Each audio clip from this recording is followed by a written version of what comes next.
tonight, a woman's family is grieving following a deadly domestic violence situation. I love you, Dexter.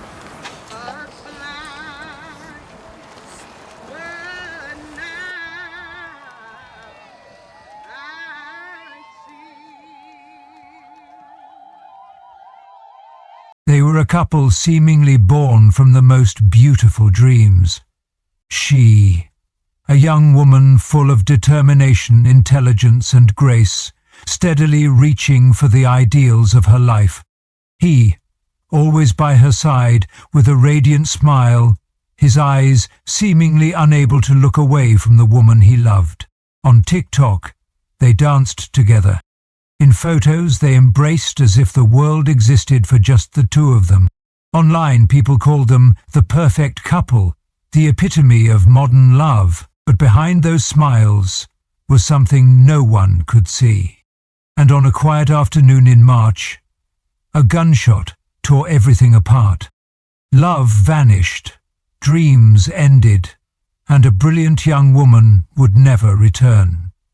This is the story of Wynter Nicole. Before we truly begin, we, the team behind this channel, would like to extend our deepest condolences to the family of Wynter Nicole. This is not just a tragedy. This is a wake-up call for all of us. Welcome to Echoes of Crime, where shocking crime stories are told. Leave your comments to let us know what you think, so we can continue sharing more meaningful stories. Don't forget to subscribe to help support our channel. Now, let's dive into today's story. Wynter Nicole was born in 1997, growing up in the heart of Columbia, South Carolina, a city of radiant summers and dreams that seemed to shine as brightly as the sun itself. From her earliest days at Columbia High School, Wynter stood out as a star on the basketball court, not just for her speed, but for her unbreakable spirit. She was the leader in every game, the teammate everyone relied on, and the competitor that opponents feared. After high school, Wynter continued her academic journey at Allen University, a place that not only sharpened her intellect, but also nurtured her ideals. In 2020, she graduated with a bachelor's degree in social science with a concentration in pre-law, a clear sign of her deep-rooted desire for justice and reform. But Wynter wasn't just a student, she was a changemaker. She was an active member of Delta Sigma Theta, a historic and respected sorority known for its powerful community service. In her red and white colors, Wynter didn't just represent an organization. She embodied the spirit of young women who are dynamic, dedicated, and driven to give back. After graduation, she began working at the South Carolina Department of Corrections as a mental health specialist. It was not an easy job. Each day brought her face-to-face with individuals who had lost their way, burdened by emotional pain and mental instability. But Wynter never judged. She listened, she understood, and she gently helped them find light again. Her colleagues called her the quiet healer, a rare soul who brought compassion into one of the harshest environments imaginable. Inside her small apartment, investigators would later find LSAT application forms, the entrance exam for law school, along with brochures for various legal programs. It showed that Wynter never stopped dreaming big. She didn't just want to become a lawyer. She wanted to change the justice system she believed had failed so many, especially people of color and those struggling with mental health. She wasn't just living, she was building. She wasn't just working, she was changing the world. Wynter was the kind of person you meet once and remember forever. Not loud, not flashy, but there was something about her, a quiet, steady energy that filled every space she entered. She was the colleague you hope to work beside, the daughter every mother dreams of, a young woman writing her own journey, beautifully, fiercely, and with endless hope. In early 2021, at a community event in Colombia, when the stage lights dimmed, when the laughter faded into the night air, there was a glance that lingered just a little longer than necessary. And that was the first time Wynter Straw met Renato Johnson. Renato wasn't a man known for his academic accolades or career achievements, but he had a charming presence, a warm smile, and a subtle magnetism. He spoke softly, listened intently, and always knew how to make Wynter laugh. And Wynter, with her intelligent gaze, sincere heart, and a soul always yearning to build, was the kind of woman anyone would want to walk alongside through life. Within just a few months, their relationship blossomed with surprising speed. Renato was introduced to Wynter's family. He joined in intimate dinners, embraced her mother with warmth, exchanged playful jokes with her sister. Not long after, he was practically living with Wynter. Not officially, but enough that his toothbrush had a place in her bathroom and his hoodies hung in her closet. On social media, they were the perfect couple. Their TikToks featured synchronized dances, constant laughter, and hugs so natural they made viewers exclaim, "This is destiny." In photos, they wore matching outfits, white t-shirts, identical sneakers, standing against the backdrop of a beach sunset. The caption, "Soulmate." In stories, Renato called her the woman of my life.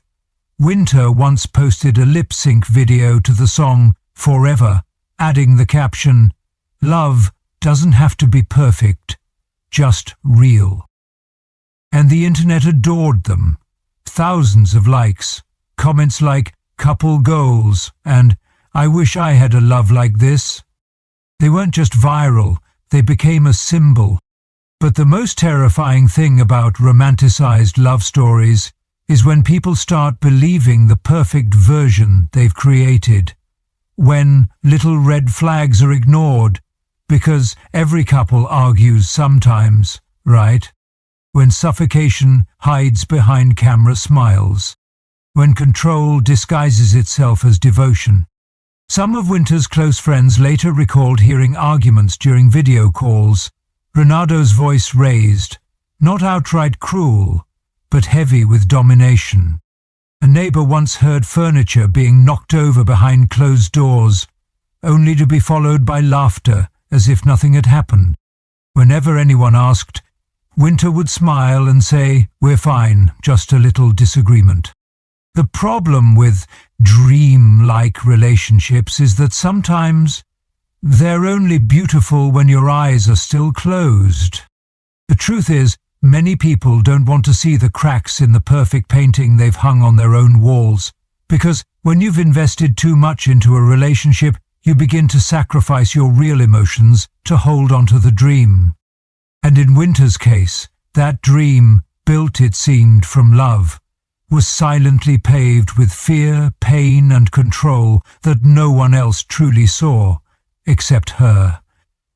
Social media holds a strange kind of magic. It makes us believe that everything is fine as long as there's a smile in the photo. But if we could read the private messages, listen to the midnight phone calls, or silently stand behind the door each time a key turns in the lock, we might witness a very different story. Renato Johnson, Wynter's boyfriend, wasn't the kind of bad man you'd spot right away. He didn't shout in public, he didn't punch walls, he didn't leave bruises. But he had what many master manipulators possess: a false gentleness and a deeply rooted insecurity. Wynter once confided in a close friend during one of their long late-night talks. He texts all the time, day or night. If I don't respond in a few minutes, my phone starts buzzing non-stop. He once showed up outside my workplace just to see if I was really busy. But he's never hit me, so I thought I could still handle it. To an outsider, those words might sound like a red flag. But to Wynter, a woman who always tried to understand, forgive and heal others, they were more of an excuse, a way to normalize the unease she'd learned to live with. Renato grew jealous when Wynter spoke to male colleagues. He'd constantly ask where she was, who she was with, when she'd be home. Sometimes it came out in a soft voice, but laced with pressure. "Did you text me yet? Why did I see you online but get no reply?" She began turning down hangouts with friends, citing being busy or saying, "Renato doesn't really like me going out too late, so maybe next time." From the vibrant girl who was always present at social gatherings, Wynter began to quietly withdraw. People thought she was just busy, but in truth, she was being caged by something invisible, emotional manipulation and control. What made it all the more dangerous was when Wynter began to wake up. She secretly registered for the LSAT, the entrance exam for law school. In the apartment she shared with Ronaldo, police would later find law school pamphlets from out-of-state universities, admission prep materials. She was planning to leave. Not just for education, it was her exit plan, her new beginning, her escape from the suffocating relationship. But that may have been the spark, because controlling men don't just fear being left. They view abandonment as humiliation, as failure. To Renato, Wynter wasn't just a partner. She was the center of the only world he could control. If she left, that world would collapse. And the terrifying part is, Wynter had no idea she was walking a tightrope, with nothing but darkness below. Each step she took toward her future was a step further away from Renato. And in the unstable mind of a man like him, that could only mean one thing. If you leave me, then neither of us will stay. We often think violence leaves a mark, a bruise, a punch, but sometimes it's a text at 2 p.m. It's the feeling of having to report your every move. That's emotional abuse, and it can kill without leaving a trace, until it's too late. It all began like an ordinary Sunday. Wynter woke up earlier than usual. She had plans for breakfast with a close friend, a long, heartfelt conversation that stretched into the morning hours. They talked about new beginnings, the upcoming LSAT exam, and the dream of starting over, somewhere far from here. When they hugged goodbye in front of a small cafe in downtown Columbia, Wynter smiled, a bright, weightless smile, as if she'd already stepped 1 foot outside the cage that had held her for too long. She returned to her apartment around 11:30 a.m. Nothing seemed out of the ordinary, but by 1:15 p.m. Renato started texting, again and again. Not just one message, dozens, asking where she was. Why wasn't she responding? Why was she avoiding him? Why was she so cold? Questions that, on the surface, might seem harmless, but to Wynter, they were all too familiar. She didn't respond. At 3:05 p.m., the security camera at the apartment complex captured Renato's car quietly pulling into the parking lot. He sat inside for a while. Later, neighbors recalled seeing him step out, his eyes vacant, hands clenched tightly around his phone. He knocked on her apartment door. An argument broke out. Shouting echoed through the hallway. Wynter's voice was heard loud and clear. "This is over, Renato. Accept it." That was the last time anyone ever heard her voice. Moments later, Renato stormed back to his car. And then, everything unraveled in seconds. 3 gunshots rang out, sharp, merciless, final. In the middle of the parking lot, under the sun that hadn't yet begun to set, Wynter collapsed.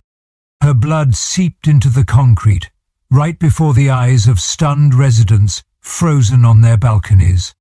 Someone screamed. Someone dialed 911. A child sobbed in terror. Ronaldo didn't run. He didn't flee. He silently walked back into her apartment, the same apartment where they had once loved, once laughed, once filmed TikToks that convinced the world they were perfect. He locked the door from inside, and then silence. Police arrived swiftly. They found Wynter unresponsive, her body lying cold on the ground she once walked every evening after work. A place that had been her safe haven was now a crime scene. From inside the apartment, there wasn't a single sound. The crisis negotiation team was called in. They used loudspeakers, called his name, pleaded with him to come out, mentioned his parents, mentioned the girl he had just killed. But the only answer was silence. A long, heavy silence, like the void in his mind at that very moment. After nearly 3 tense hours, a fourth gunshot echoed, this time from inside the apartment. When the tactical unit breached the door, they found Ronaldo collapsed in a pool of blood. A gun lay beside his hand. The fatal wound pierced through his chest, and with it, an irreversible truth. Both Wynter Nicole Straw and Ronaldo Johnson were dead, but only one had been murdered. The other chose to end everything, because he couldn't bear the thought of losing control over the person he claimed to love. March 26, 2023. The day Wynter would never make it to law school, never realize her dream of criminal justice reform, never again guide lost inmates toward healing, never again light up a TikTok screen with her smile. Only one question remains, painfully echoing. If someone had seen the signs, would she still be alive? The news of Wynter Nicole Straw's death spread like a cold gust sweeping through Columbia, a city once thought to be peaceful in South Carolina.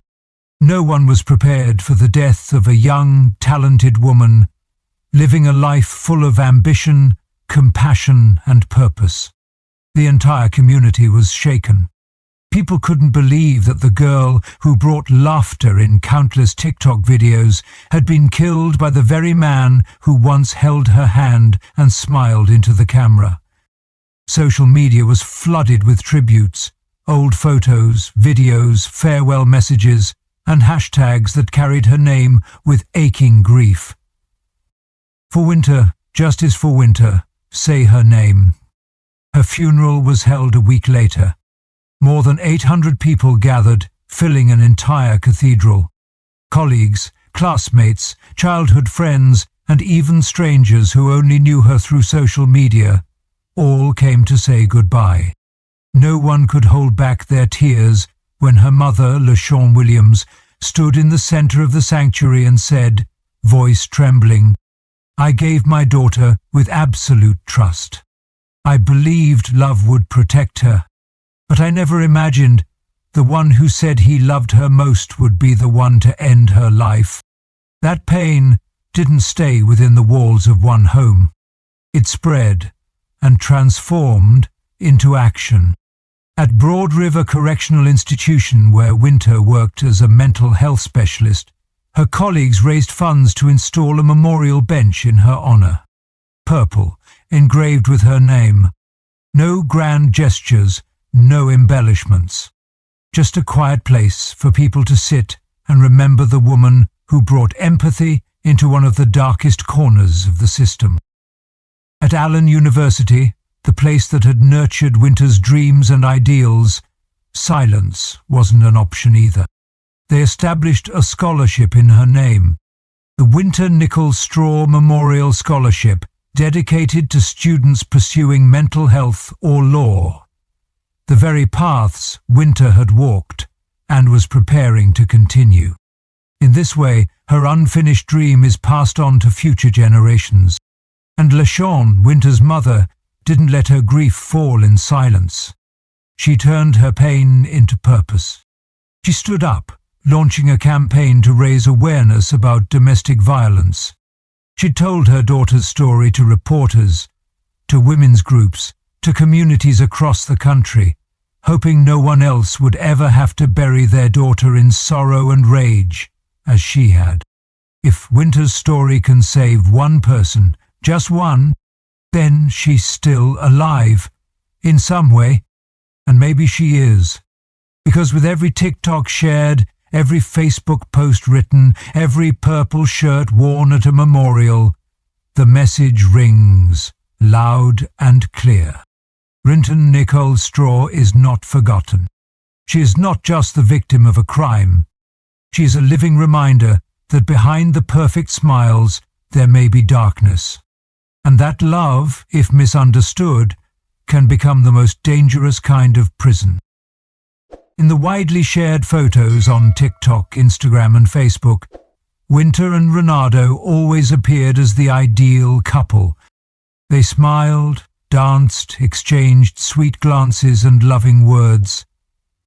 But the most terrifying thing about toxic relationships is that they don't always leave marks on the skin.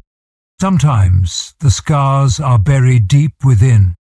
Violence in love doesn't always begin with a punch. It can start quietly, with a barrage of texts asking, "Where are you?" with unease when a girlfriend talks to someone else, with requests like, "Don't hang out with anyone but me." It begins with control disguised as affection and slowly turns into emotional captivity, isolation from friends and family, constant suspicion, until the person you love is no longer themselves. Renato was once seen as a devoted man. He took care of Wynter after her accident, always stood by her in their videos. But behind that tenderness was a fragile mind, afraid of abandonment, unable to tolerate losing control, and treating love as possession. When Wynter began to reclaim her voice, planning to take the LSAT, move states, and walk away from a relationship that was no longer healthy, to Renato, it wasn't a choice, it was a threat. There were no police reports, no visible wounds. No one ever saw her with bruises or heard her cry for help, but that doesn't mean the signs weren't there. To those who had seen or understood such patterns, the red flags had been present for a long time. The possessiveness, the jealousy, the times Wynter cancelled plans because he needs me, the guilt she felt whenever she took time for herself.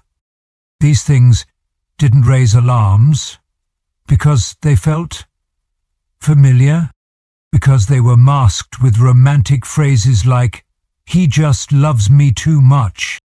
We, the outsiders, often only see the surface, the smiling couple, the captions like "soulmates" or "forever yours."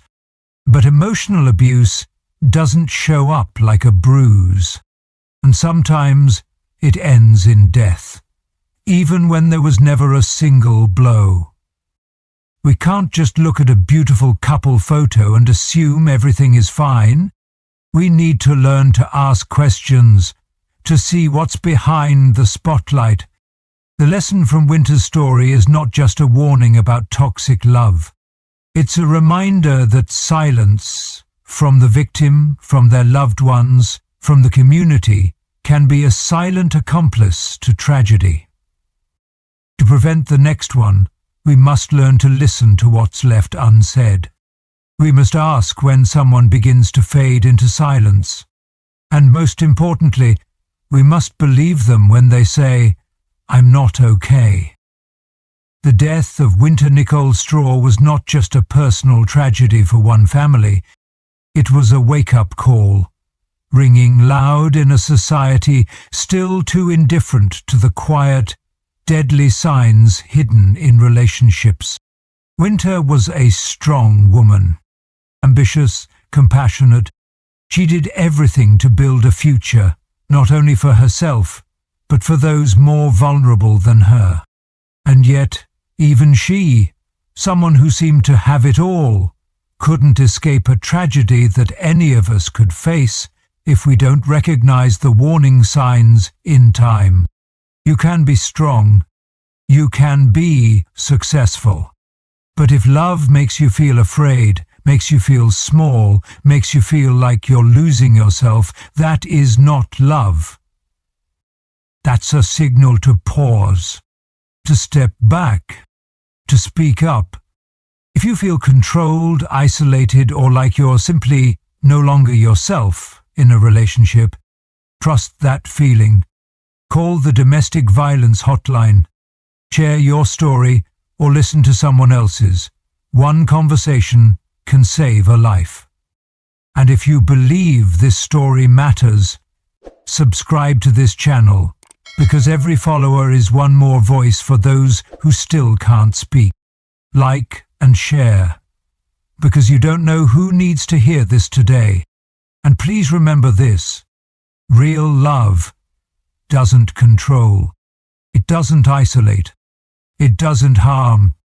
Love is about growing together, not shrinking so someone else can feel powerful.